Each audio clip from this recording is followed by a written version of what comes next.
testing. I have a Moroccan father and an Eastern European mother. So his came back with all kinds of details about his background, but for her and for most of my friends who have Ashkenazi family, hers just came back 99% Ashkenazi, and I'm just wondering, in those tests, when they do that, why can't they find details of the Ashkenazi? Like, what is that? Just one few markers? Okay, that's a nice question. Thank you. First of all, if you didn't test with us, you can transfer your results into our database, and there's no charge for that, number one. Number two, Ashkenazi is a manufactured population. Okay, 2,000 years ago, there was nobody called Ashkenazi. Ashkenazi are the descendants of Jews who ended up probably from Saxony to Prague about 1,000 years ago, and maybe 1,200 years ago were invited into the duchy, into Poland, and not 1,200, in the 1200s were invited into the duchy, into Poland, and 600 years ago were invited into the duchy of Lithuania, and then they married among themselves and became a population isolate, which means an isolated population that looks very similar to all the other folks in that population. And so what all of us have done is we've taken several hundred Ashkenazi samples where the people say, all four of my grandparents were Eastern European Jews, and we formed a cluster in what's called a PCA plot. It's a two-dimensional plot that attempts to show nth dimensional data, and you pick out all the outliers, and then what's left is your population. It's easy for a country like Ireland, to do something like that.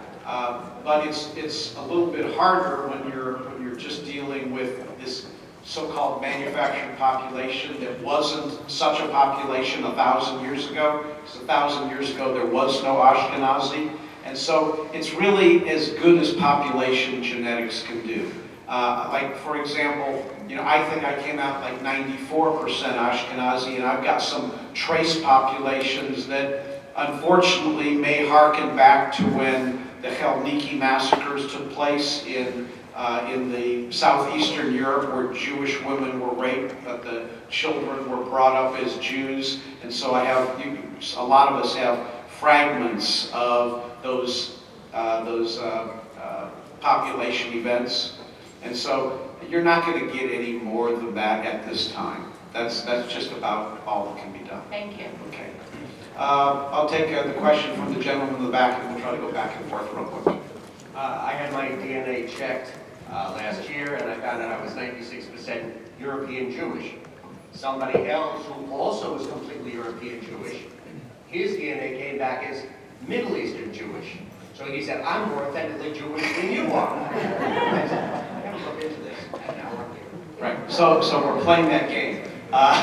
If we're more Jewish or Middle Eastern Jewish. So I will say this, Ashkenazi Jews are about 50% European DNA and about 50% Levantine or Middle Eastern DNA.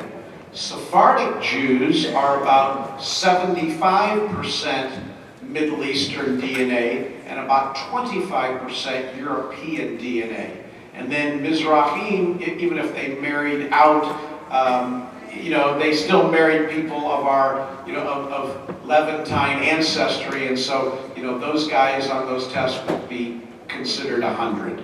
But my Levi background, am I really a Levi if I'm... Well, so to know if you're really a Levi, you can't do one of those autosomal tests. You've got to do the Y-DNA test, and then it's very easy to determine if your DNA matches other men who claim Levite ancestry or Kohanim ancestry. You can't do that for one of the autosomal tests.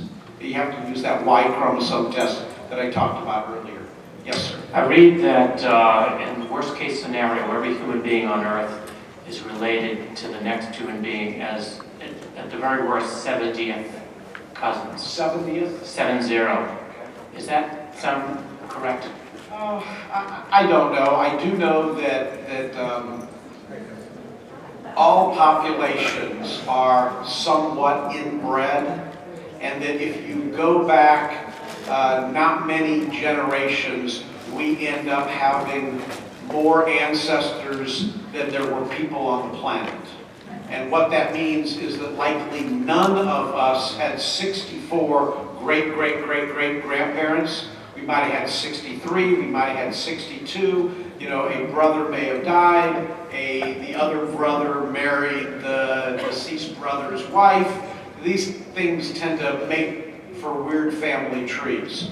And so we as Jews have had that much more so than most European populations, although we compete for the title of super inbred with the Amish, another population that very studiously marries within its own group, although the Polynesians have us all beat, because when I look at Polynesian DNA, everyone appears to be a first cousin or a second cousin, and they've never heard of these people. And they're from different islands, and they know their grandparents. But that shows that they had a very, very small founding population that then expanded dramatically and at some time married back within, second, third, fourth cousins. But my question is, ultimately, wouldn't I be related in some way to that Polynesian, any Polynesian family? But at some time in the past. Yeah, because we all come from Africa. Thank you. There's one race, it's called the human race. Yes, ma'am. Hi there, and thank you so much for your talk. A couple things. First of all, I want to ask if you're considering writing a book about this, because I think that it's just so important and so fascinating, and in terms of its political relevance, obviously, it'd be great if someone could, if everybody knew this stuff. And I also wanted to ask, I remember reading somewhere years ago that there was genetic studies done on the the Ashkenazi Jewish population in general, and a sample of the Palestinian population, and that they were remarkably similar. I'm wondering if you had any information or any knowledge of that. Right, so first of all, no to the book. I'm just not a writing type, but I'm a lecturing type. Number two, there's some broad, quiet evidence that a certain segment of the Palestinian population was Jewish, likely the people who, after the Bar Kokhba Revolution, who didn't die, that stayed on the land when the Holy Roman Empire became holy. Rather than just Roman Empire and became Christian, those folks likely converted and became Christians in the 3rd century. When the Mohammedans came in 3 or 4 centuries later, those people started over time, as they were pressured to do so, started becoming Muslims. And so my guess is that a substantial, but not necessarily majority, but probably a substantial percentage of Palestinians were Jews or Samaritans a couple of thousand years ago, and over time they've kind of given it up. Thank you guys. So just in regards to your final slide about that man holding the cardboard sign, myself and my husband both did DNA tests, and we found out we're between 5th and 7th cousins. So that was yeah, that's not surprising if you're both Ashkenazi Jewish with 4 Jewish grandparents. Okay. Yes. First of all, thank you very much. It's very interesting.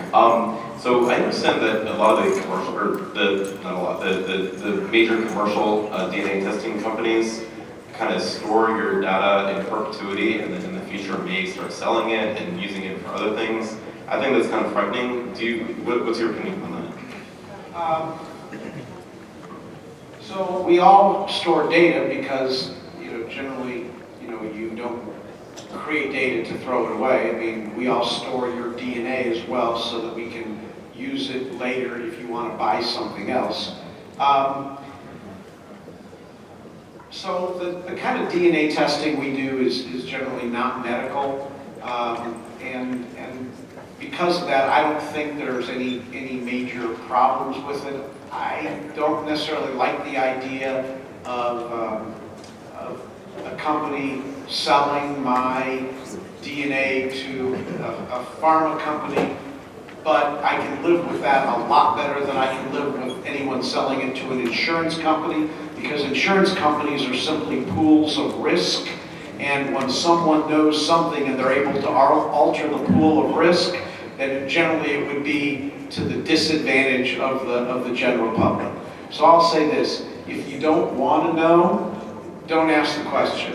If you want to know but are concerned, you can generally use a nom de plume. When you order your kit, you can be, Bob Jackson rather than, Bob Josephson. So you can certainly do that. And then any of us DNA testing companies, you can and have the right to say, I've seen my results, I've downloaded them, I'm asking you to destroy my DNA, destroy my record, and that's probably what you can do. We've had people do that over the years. Thank you. Okay, you're welcome.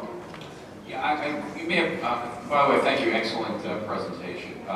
You may have partially answered this question, but just looking at Israel, for example, the different populations, from 70 or 80 different countries in the world, some of the diversity that you see, at least morphologically, Indian Jews look like Indian, Ethiopian Jews, and obviously the Ethiopian Jews I was going to ask you about also. But just in terms of why people living in certain communities tend to look like their communities, do you pick up that? I always assumed it was just intermarriage over a certain period of time.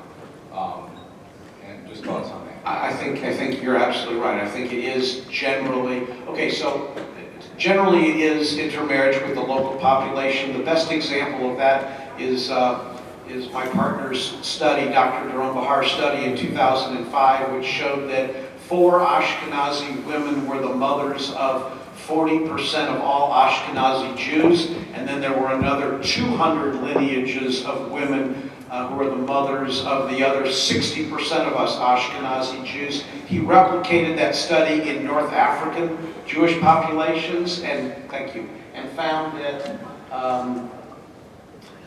that Algerian Jews on our mother's side tended to be Algerian, and that Libyan Jews on their mother's side tended to have a significant number of mitochondria lineages that were Libyan, and the same thing was true for Tunisia and Egyptian, which means that over the past, as we have run out of women, we have tended to open up the Jewish religion, allow converts, and then when we didn't need more converts, we tended to close the door. Now remember, in the 3rd century, the Romans made it a crime punishable by death for a rabbi to convert a Jew's wife or slaves. And the reason that governments pass laws is that they see things that they don't like. They don't pass laws against things that aren't happening. So by that synod in the 3rd century, we know that the rabbis were converting a Jew's wife into the religion. Probably after we got to Rome, there was quite a bit of that, because you can imagine that the Romans probably didn't deport the Jewish men, zealots, the men and their wives. Who cares? Why would they bring their wives? Why would they let a slave bring his wife? And the women who came may have decided that it was better to marry a Roman man than be raped by the entire platoon. So when Jews got to Rome in like 77 of the Common Era, they were kind of womenless. And so I think they reached out into the local population. And so the interesting thing is that even though the Jewish religion says we follow the religion of the mother, the men historically, and we have that very clearly from the genetic record, the men have been the deciders. And I think that so in the past, that means that if there was intermarriage, the girl would have converted.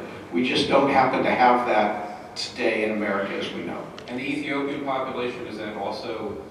Ethiopian population kind of breaks the rule. They've done testing on both their mitochondria and their Y chromosome and have not found this typical pattern of EGJ in those populations. They are pretty African. The African population that does have a Jewish Y chromosome is the Lemba tribe from southern Zimbabwe, discovered by Tudor Parfait about 15, 18, 20 years ago. And those guys, their Y chromosome, especially the ones who say that they're from the clan of Buba, B-U-B-A-H, their Y chromosomes match the Kohanim signature. I think I can I take one more question? Where's that guy? Yeah, go ahead. Okay, we'll take one more. I was going to ask you about that African tribe because the Y chromosome that's typical of the Kohanim has a certain pattern of repeats of the nucleotides. And you have to have a certain percentage. Yeah, right. So considered a Kohen right. So chromosome. ma'am, This okay. tribe in Africa that was discovered just 20 years ago or so has a Y chromosome. The males carry the Y chromosome that looks, or a certain percentage of the males that looks just like a Kohen Y chromosome. How would you explain that? Jewish men from Senna 1,200 years ago went down to Zimbabwe, didn't go back, took on African wives, and after a generation or two or three, you look African. And that's how everyone explains it. So, Thank you. Okay, you're welcome. Yes, sir. Your statistics there sort of like bear out a DNA test that I took some years back. My mother comes from the Ukraine, and DNA indicated that a large proportion of the background is from the Central Asia, they say. And they put a little map with it, and the map, I guess, is around that Caucasus region. Also, the last name begins with a K, which is also something that was indicative of the Khazars. Okay, and so your question is? My question is that my father's background, which I thought was Ashkenazi, it turns out to be Sephardic. And that wasn't indicated in the DNA. Okay, so let me know, and it's not going to be, but let me say this. My closest Y chromosome matches are to Eastern European Jews, but when I get about 1,000 years back from my personal DNA signature, all of my matches are named Chavez, Tenorio, Echevarria.